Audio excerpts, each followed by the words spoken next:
Everyone.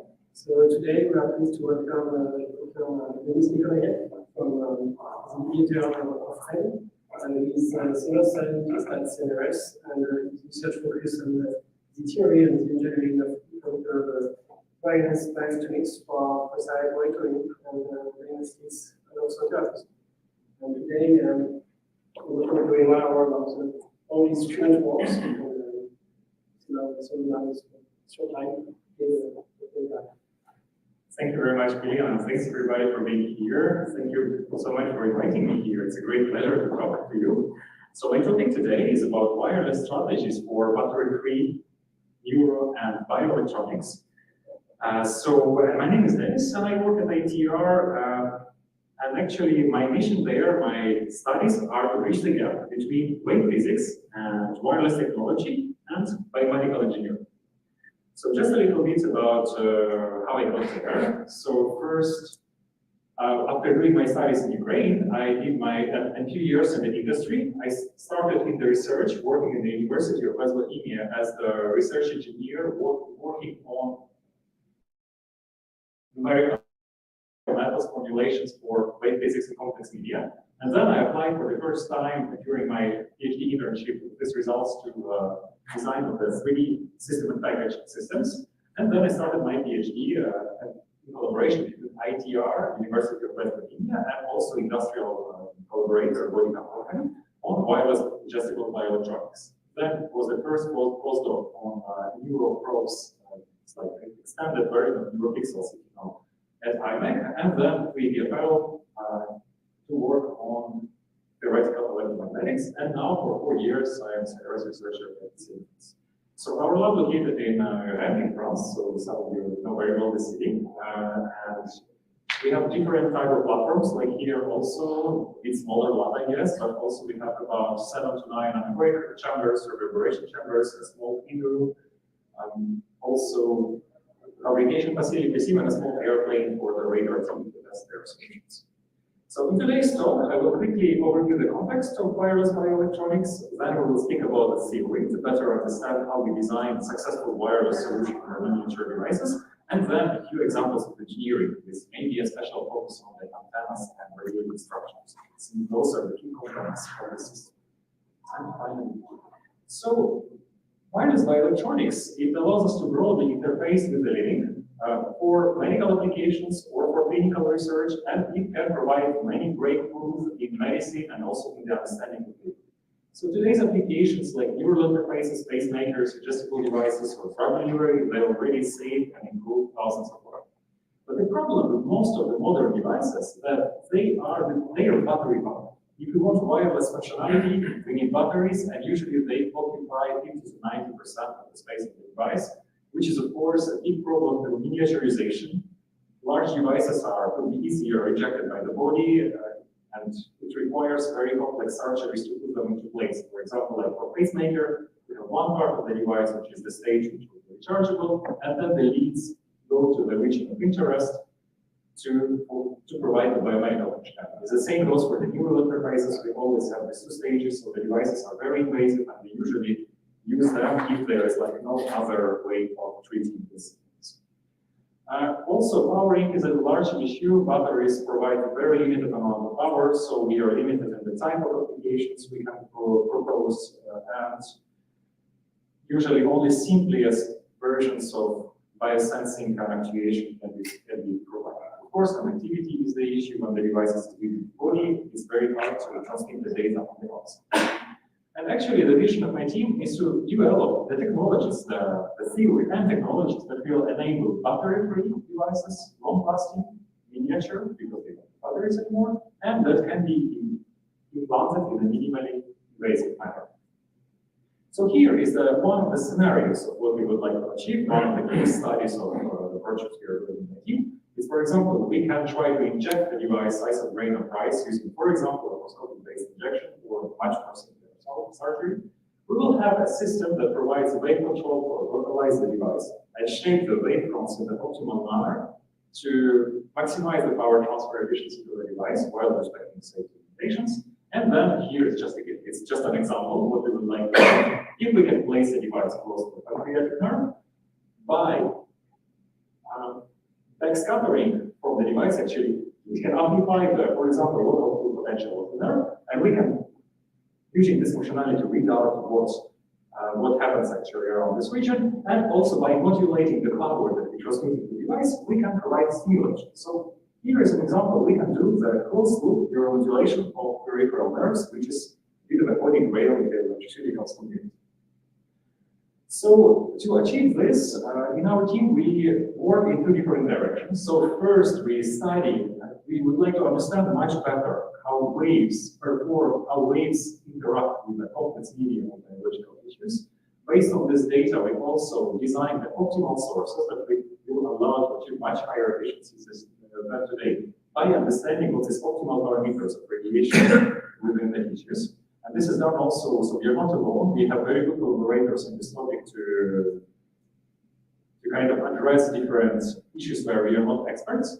And finally, based on these results, we design also radiating structures, we have characterization equipment, and we also provide technology transfer so we can see our devices, see life, and be used in the device. So let's start with the theory. So it's a very scary slide, but I will explain, don't worry. So this is the very first study I would like to begin with to show you examples of how we can improve the understanding of wireless bioelectronics. So in this study, we try to understand how the small sources behave in low signal. So we start, as physicists usually do, with a very simple case. two infinite hub spaces, and the source can just change size, can change its type, polarization, and the depth of things. So we have some preliminary data, which is very interesting. Then we see how it changes when we add layers. Of course, because we also have, we can have a fat layer and skin layer that can act as impedance matching materials that will affect the efficiency, will affect the radiation. So we understand this. Then we go to the next step. We try to make them finite sized. In this case, as the difference with this case now, our phantom, our model of the tissues can support these proper modes which will affect the radiation. So in this case, our source is not a source anymore. We kind of can see it as a field of the phantom or of the body. So our in-body antennas, they are not actually antennas, they are feeding the energy to the surface of the body, which actually radiates afterwards. And our goal is to understand how to do this the most optimally. And finally, we study numerically the complex models, and we try to understand how all of these things that we learned in different modes, different loss mechanisms, to the realistic radiation efficiency of the devices as a function of depth, size of the device. So this study also allowed us to understand the mechanisms. It's very important to mention them. So the first biological tissues are dispersive medium, highly dispersive. So it means the properties vary with the frequency and very quite importantly. So we have to consider this when we design our radiating sources independent of the frequency. Then we of course have losses. So the higher is the frequency, the more attenuation we go. So this is very logical. So this kind of puts us into an idea of using lower frequencies. However, if the frequency is very low, our device becomes very inefficient radiator. So it's like trying to make the bass sound with a very small speed. It will just not be radiated. Everything will be lost in the vicinity of the device. So this is related. So here we would like to use the frequency as high as possible so that our source is as efficient radiator as possible. And then, of course, there's also very high contrast of the wave impedance between what happens inside of the body and the outside. And this promotes, we can say for simplicity, reflection, but this is not exactly reflection. Body acts as a lossy resonator with complex scattering behavior inside. And actually, what was really interesting in the study, that we figured out that actually the presence of this interface can lead to like a reason of about 90% of the entire losses. So if you want to radiate either inside of the body or from inside to outside, 90% of losses, they are because of this interface. So this actually created some follow-up studies in the field. So one of the first ones by the group of John Ho, also collaborator of our team, and they designed this meta services that we can put on top of the body to provide, first of all, we can do the field shaping and also maximize the energy transfer between the body and the prisms. These solutions work very good. They can provide all the magnetic component already, but they are also narrow band. Usually it's not a problem for wireless power transfer, but also we explore different solutions that we can do wider band, also independent of the angle of incidence. So those are ongoing studies. And finally, so this is one mechanism of losses. And now I would like to move to different part of the relevant studies. So if we understand now how the wave behaves inside of the human body and how to minimize this reflection losses, let's call them, what we can do now with the sources itself, how we can design the efficient wireless bioelectronic devices. So in this study, we analyze the efficiency of arbitrary shaped implants as the function of their depth inside of the tissues, their length, their radius, parameter, dielectric loading, materials, encapsulation thickness. So we can take into account all of these parameters. And we also consider two different source types, electric antennas or magnetic antennas. And here also the results are very interesting because before the study, there was a common belief in the field, never verified before, but it was very logical. Everybody thought, okay, body is a non-magnetic medium, so let's use magnetic antennas because we have high electric losses, right? Which kind of logical before we test it. And actually, if we do test, we can see that the electric antennas can achieve like twice the efficiency of magnetic ones. Which is actually very interesting. And when we try to understand the reasons of that, they are very simple because body is a very good dielectric with the permittivity, so it's not good dielectric, it's positive. But the permittivity goes up to 50, 60 at the frequencies of interest, which actually acts as a dielectric lens, so that our effective size of the antenna goes up as a factor of square root of this effective perimeter. So completely it's about 7 and 8, which actually makes this optimal region electrical antenna function much better than this. And also in the study we explained how different sources as a function of frequency, where the losses come from. So again, inefficient electrically small sources in this region on the left of the graph have too high attenuation, and at the right of the plot we can see right here. And we can see also this optimal region of radiation, where the antenna excites the perfect mode around our implant, so around our phantom or human body, that can provide this peak radiation emissions that actually we like to aim our results. And also, so this is theoretical results, and we like to, of course, validate that. So this is the first step. I will show subsequent steps in the engineering examples. But here we designed a simple patch antenna, just that follows exactly the rules that we found in this study. And we found that indeed this source, this is electric source, can achieve the efficiency already higher than the fundamental limitations of magnetic sources. Of course, there is some gap to be filled, but we have ohmic losses, we also have some parameters which are not optimal, but at least it's already a very good choice. So also in this theoretical studies, we have another contribution, which not only the analysis of different process mechanisms, it's also the analysis of the modes that the device radiates, and how these modes affect also the radiation efficiency of the devices. So first of all, both models, they are very good agreement. We can just see the slope peaks appearing here, which are also related to different modes excited by the different source populations, but for the same quantum size, the efficiencies are remarkably similar for two completely different models, which is interesting actually for the modes. So again, common logic can say if you have a fixed device given the body to make it direct, so it radiates only to the boundary with the tissue, to the closest skin cells. However, this is actually not true, and this is a brilliant study recently done by Heinz Krieger, that was our collaborator here now, which shows actually how the near field of the devices changes with the mode order. So first of all, what is mode order? For the antennas, I will simplify it a little bit. So this first mode order is just electric or magnetic type. So this is Gohan's like pattern that we all know. So this is our first mode. When we add higher order modes, it's actually the superposition of modes that can allow us to achieve directed radiation. So basically, by making the antennas directed, we are increasing this distance at which near field region ends in tissues. And the most of losses around the antennas are in near field. So basically, by making directed antennas, we just make them very inefficient in loss of tissues. So here, the interesting result of the study is if you want to make the most efficient antenna, make it on the direction. As like the simplest radiator possible, we make the best in the loss of tissues.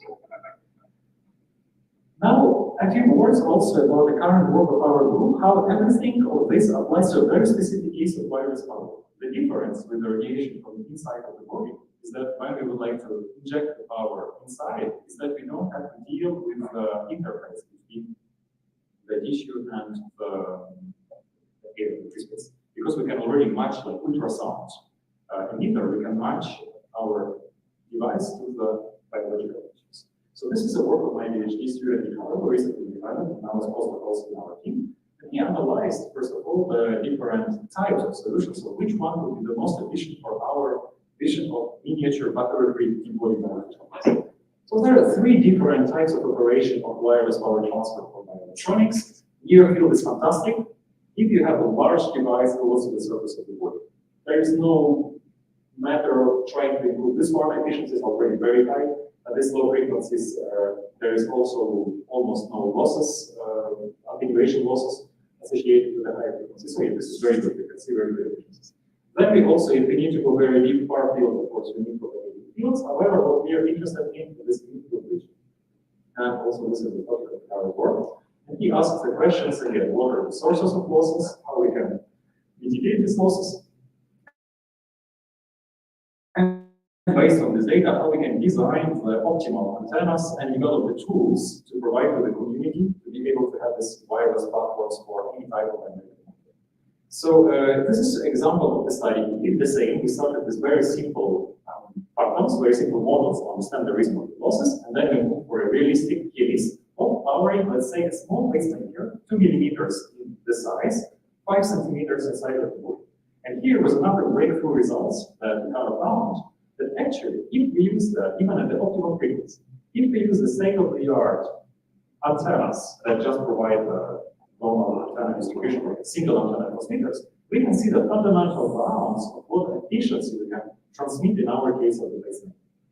And now, if we provide a waveform shaping, it means you can see how the wave converges here at exactly the same frequency to the device in our heart. We can provide 4 to 5 magnitudes of the movement of the efficiency. So this is a really major results that shows us that this is possible to really provide breakthrough in wireless bioelectronics by merging the wave physics advancements into this field. So this is the topic of our talk. How do we do that? So the very first simple example is just a series of conformal arrays. So it is based on my postdoc. So we have arbitrary shaped surfaces, and we can, using our developed codes, to steer in any direction. But for here, we need just to understand that we assume homogeneous environment, so we don't take this into account the complex scattering properties.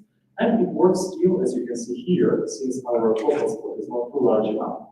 It still works much better than single solutions, and this is very rapid. So this goes in half a second. We already have all of our weighting functions for 100 elements to know exactly where it is here. The interesting feature of this code is also when we deal with conformal arrays is depolarization. Because when we try to project from the conformal array into arbitrary steering angle, our source will be polarized. And this is also important to understand the level of this depolarization, and it will help us to design more efficient harvesting methods. And finally, also another part of this study is to understand also the more technical parts. Okay, if we have a very good now, like we were at optimal frequency and everything, so how do we design it practically the optimal transmitters? Important thing to understand that most of we will be still limited in the maximum absolute power transmitted to the body by safety. So there's a specific absorption rate that we have to meet. And usually the highest value of SAR happens very close to 1 ton. So what we need to do is the same result of SAR. So we create this buffer zones. Buffer zones with high dielectrics, so which will allow to first of all match our source to the body. So it will just provide the impedance matching layer. And the second, it will also confine our near field close to the source. So a very simple solution which will allow to, for the same efficiency, push higher the total transmitted power, because the SAR will be lower, because we will not expose the body, we will expose the buffer solution. So here we can also find the optimal, so we already studied on the optimal thickness and the permittivity. So we can see it's not exactly water weight impedance transformer, so that's in a more complex manner. And also we can find the points for which, because that is one transport single frequency, we can find at which region we should operate. And we also did experimental studies to validate this kind of things. Finally, another example of study of our group is leaky wave antennas. On body leaky wave antennas is work of PhD student Latin, and also the Nikolaev and Julia Sako, who focuses on the on-body leaky wave antennas, and then also were applications also in radars. Why we also explore the structures? If we can imagine, we would like to send energy inside of the body and be able to beam steer it in both elevation and azimuth, we have to carry a huge radar on the body. Of course, nobody wants that. So we would like to simplify the number of things. We would like to do this like compressive sensing equivalent of approach to the design of the arrays, so we can minimize the configurations. And here, what we can do is actually provide azimuth scanning using the classical formal array theory, and the elevation scan using the frequency scanning antennas. So this is one of the examples that I designed during this PhD. So more works are currently being published as well, but we can do the in one part scan using frequency and elevation. And this is based also on this theory of transmission lines, and based where we are with respect to the line column, either it will be an antenna with the Taylor properties, or it will be a very good transmission line. Speaking of transmission, here is also another more recent job. Very, very creative approach that John developed using the surface plasmonic waveguides based on the t-shirt, like on the textile implementation, and using small meta surfaces that can allow to harvest or to re-inject the power into tissues. So this is done for a very simple scenario. We would like to establish networks between two implants. How do we do that? If we try to communicate directly, here it's a very good figure, all of the energy will be just attenuated by tissues, nothing will reach the implant here at the top or dash. We can use the repeaters, for example, relays, which are currently used, but it's heavy, it's active, and it's maybe not the solutions. And what John proposed is actually to use this plasma waveguides. We harvest that energy by this surface, and right here, and the energy propagates between the implants and re-injects it back into the tissues. And this can provide a few tens of dBs of improvement. And finally, a final example also that sometimes we do not need to have plasma waveguides to take advantage of surface wave, and this is another, the last example of PhD, which is currently going in our group, in collaboration with EP company, who developed the sensorized insoles for the athletic monitoring and medical monitoring code. There's lots of data which can be carried out of how people walk and how the athletes do their stuff on the field. And what we would like to implement, it's like this small model. So for the moment, we can measure the step length based on accelerometer rate, which is very good, but it works only for very simple activities, running, walking, when we have already pre-learned, pre-trained the system. And for example, if you imagine a tennis player or a volleyball player, we would like to know their stance and how it evolves all the time. Maybe the coach can predict the injury just seeing this data. So by this, we need to measurement of the absolute distance between feet and time. So for this, we need to establish a very effective link, efficient link between two insoles, and this is the topic of Nikolaev's PhD. So she focuses on the theory, and now so she focuses on the theoretical formulations of the models, transmitter and receivers, emitting waves over different types of the soils, and also studying different types of polarizations, some preliminary data right here. We can also see that in vertical polarization, when you know already, we can launch surface waves that also can use the ground as the guiding structure, which also improves a lot our S1 and also the accuracy of measurements. But this study is still ongoing, so maybe we'll open the video. So finally, let's see maybe the few engineering examples of everything that we're trying to speak. So the first one, it's a very simple example. So when we learned how to design very efficient antennas, we decided to develop a range of antennas that works over all of the open frequencies. So apart from this one, we also have 915 megahertz at 245 and also 5 gigahertz. So everybody, like every researcher that works on any type of the biosensing platform can make their solution wireless. It's just attached to a very effective and efficient small form factor device that we manufacture entirely in our lab and have the wireless communication with the health. So here we designed the range of these antennas. They operate really in this first order dipolar electric mode. We can see that we analyze this antenna cut right here. We can see that it operates exactly as a patch. All of these lines are done just for miniaturization. And we also did prototyping, measurements, specific measurements in the great chambers, but also now with the components for our future testing this wireless platform. So these antennas are matched very well in all types of tissues. It means you can use them in fatty tissues, you can use them in high water content tissues. So where the permittivity is very high, they will work anywhere. So robustness was one also of the key elements of this work. And also these antennas, they approach closely the fundamental limitations for this sense. And it was, we published a range of studies with different performance like features that we introduced in each study. And actually this last one published in collaboration with Ghent University, they did actually the measurement in large animals with the capsule antennas, which are usually similar to the size that we use in humans, 2 centimeters. So they were able to get the signal out of horses and cows, which actually is very good because before it was not possible because of that information. And here is this example of also another type of antenna that would be very interesting because it has a dual band operation, which means we can use one band for wireless power transfer, another band for data. This is for active devices with batteries. So again, this antenna stays robust for every imaginable issues working in the medical scenario. We also have the characterized, so we know it works also in practice with all of the measured tolerances.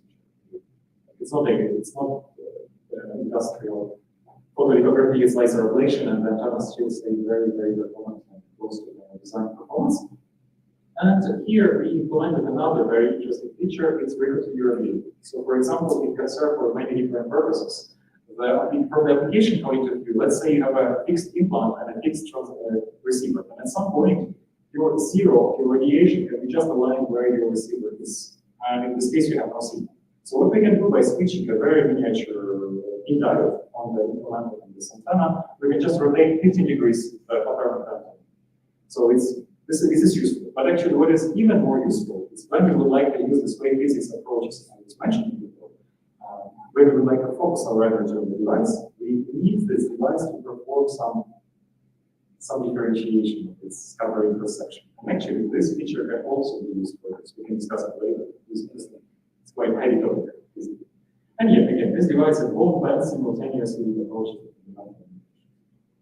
A very final example, it's one of the technological transfer we also need in the radiating structures design for this one, design for ingestible kits, but the company, with whom we are collaborating, they also wanted this device to work for animal applications and also increase space for the future activations. It also needs to activate before the ingestion. So yeah, we designed this entire wireless chain of the device, the antenna, the ref circuits, and the matching with the closer to microcontroller, integration on the final field, prototyping, and this is the final device which is currently sold and actually even was recently put in use. And I'm quite proud of this one because of one already the space station, NASA uses it also for ground training, and many French athletic teams also use it in their daily practice. And finally, I have a last student I haven't mentioned, Adam, who works now in our team. He pushes this concept further with also with the company. We were speaking about robustness of the capsule before, which means the antenna gets tuned with respect to the tissues in which it operates. And actually, gastrointestinal tract, the stomach, small intestine, and all of them, they have very distinct properties. So let's say the tuning of the antenna will also be distinct. This is also something that we think is very useful for the sensing. So we can, by the detuning of the antenna, by measuring of the reflected signal, now it's just phase because nobody wants to ever analyze what's in the capsule. We can actually see where the antenna is located. And this is very useful for two different types of applications. First is the gastropharyngeal, so we know exactly how much time on the antennas, the capsule spends in each section of the tract. And the second is endoscopic capsule. So we like the antenna to turn on the camera and lens only when it goes to small intestines. So this will be possible with this device. And we also went into preclinical testing. The first stage was done last year, and we showed that actually demonstrated that this device indeed can measure its position using the antenna into the deep model. And now we are on the final stage of the providing the wireless prototype of this device. And the final example, we mentioned before the modes of the device, how the professors created developed how far the modes extend into tissues, the near extend into tissues as the function of the mode of the antenna. Actually, in this project, we can use that. Then by superposition of the mode, we can actually tune the antenna how far it covers into the tissues. So what we will actually see as seen from its impedance.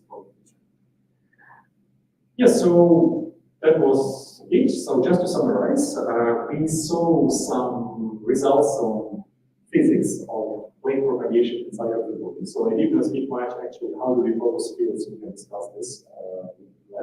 To do that, and our ongoing studies is to use this wave physics methods, like just the easiest version is time reversal, or there's also SVD or linear speed operator-based methods to focus on localize where the passive devices are and how to focus on them. In general, it's very similar to this guidance our principle in astronomy. Then we also, in parallel, had a part of the group that works on the deep body devices to make the most efficient structure possible, integrate them with the circuits, with the biosensing circuits, and also other part of the team that works on the developing the structures that actually are allowed to focus as the energy provides the devices. And finally, also, we would like to test this solution experimentally. So quantums are never an easy thing. And the hardest thing is, of course, the translation into clinical demonstration. This is also why we are working with clinical collaborators, because this is just hard. It's never easy to translate the devices into so here I would like to thank my team for their amazing work and for the results, and also all of the funding that we have for our team. And I will be very happy to answer your questions.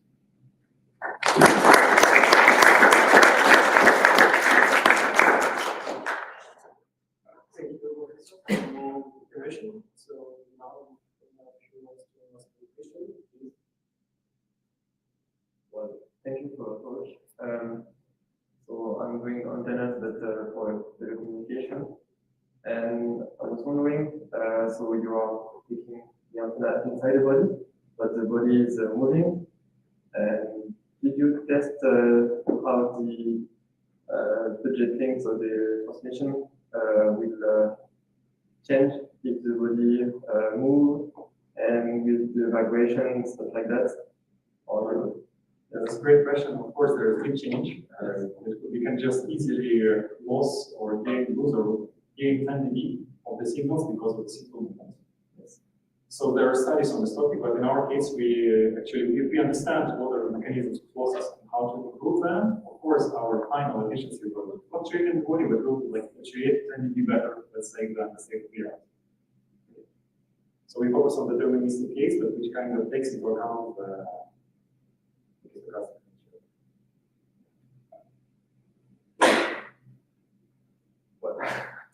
I have some also. You said also that you use TM mode in order to have a better efficiency. You talked also about dual band antennas. Did you test dual mode with TM mode antennas or not? I mean, you talk about couple modes and how they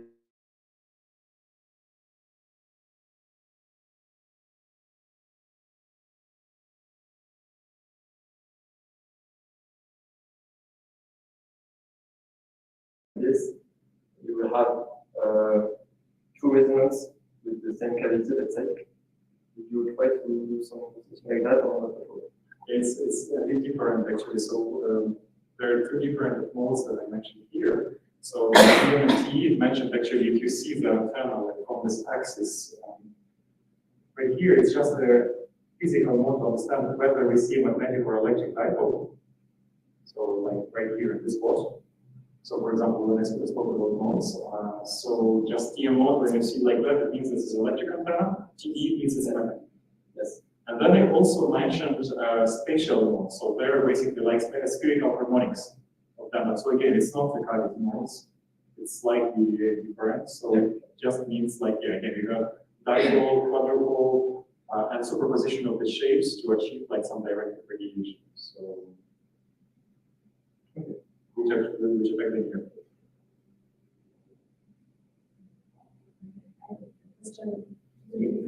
The ingestible caps you mentioned at the end, so there are CNRS?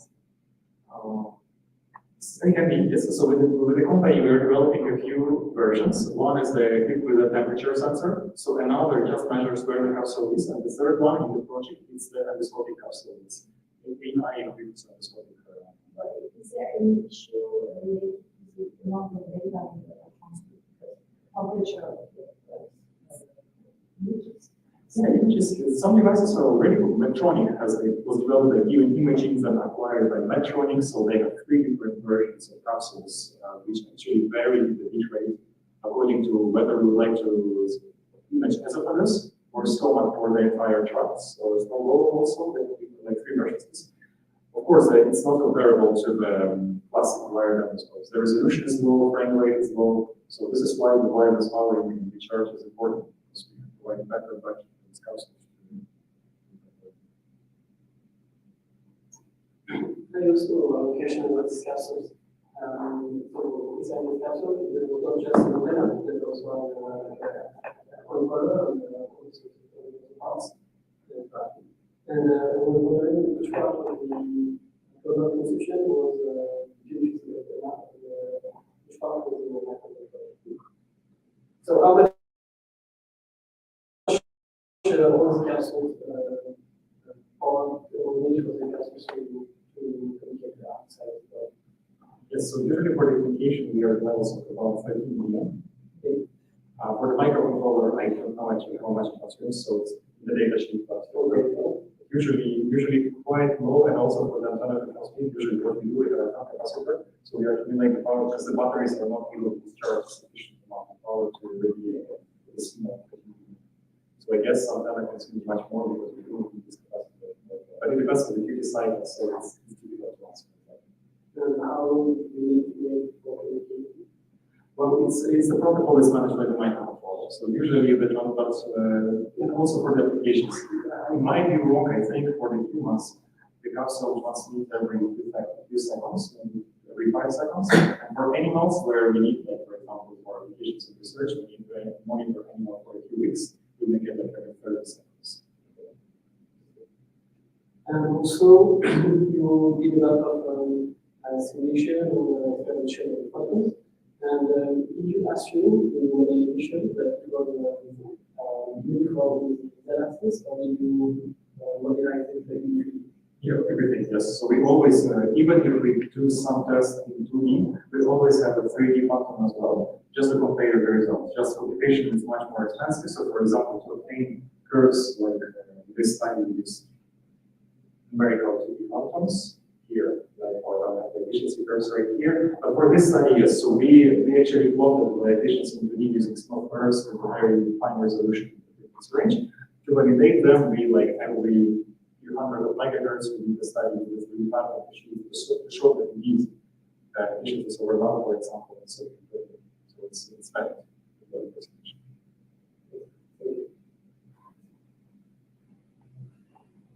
At the beginning of your presentation, you mentioned the closest to normal detection of correctness. I was wondering if it's rate driven or actual result project. Yeah, it's a research project we are currently working on. So we don't have any data we want to create because it's very early stage. It's just to show that this is possible. So we would like to do. And why we choose on this one? Yeah, well, my dream is to do the maybe deep brain also recording, but for that we need much more electrodes with communication. For the peripheral nerve system, we can do with a few electrodes implemented in the cup electrode configuration. So this is why we choose this application. And again, the creating nerve is very important for diabetes. So this is why this is just a case study.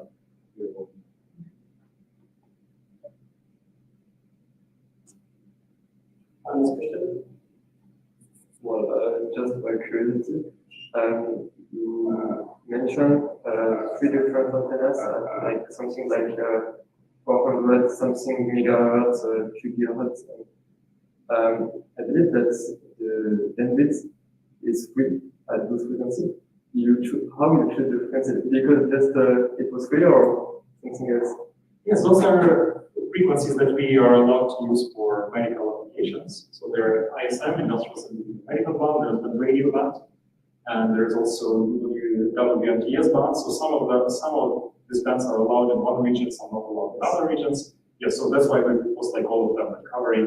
So again, 434, 403, 434, 868, 915, 1.4, 245, and also at 1. But at 5 it's 2. Okay. So again, thank you, Professor, for your presentation. Since it's a wonderful question. And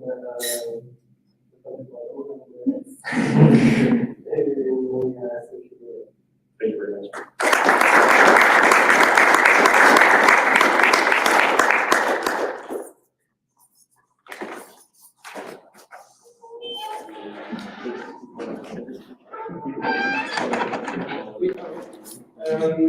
On va starter. On va aller prendre une petite photo dehors avec tout le monde. Et après, on va se retrouver pour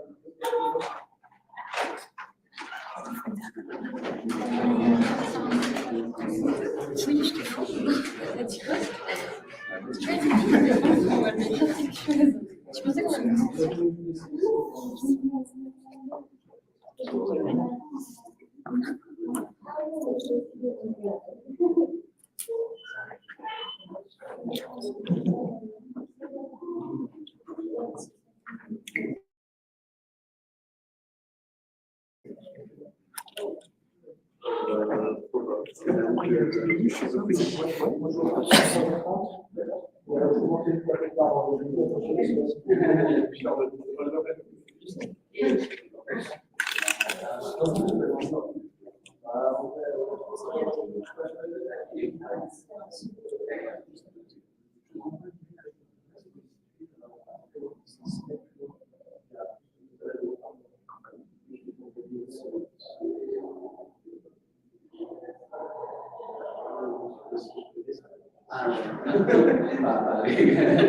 Juste pour montrer que Mais sinon, on se fait sur le plan. ah oui, on peut. Dans ces cas-là, ouais, ça Ah, mais comme ça se coupe. Comme ça. ouais.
Ok.